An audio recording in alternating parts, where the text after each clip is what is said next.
Hundred Acre Wood. The east wind traded places with blustery.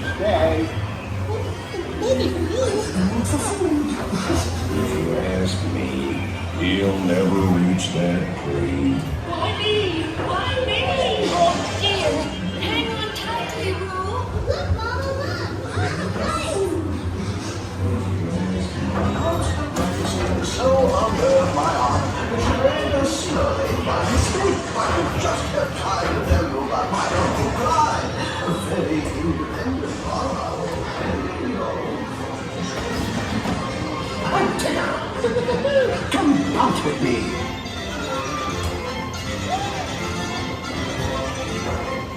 Bouncing makes you feel just great, doesn't it?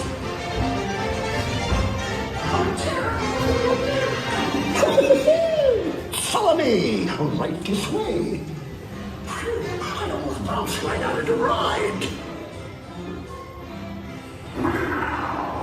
Watch out for Heffalump and Woozle. They steal honey. Steal honey.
Rain went away, and everyone gathered together to say,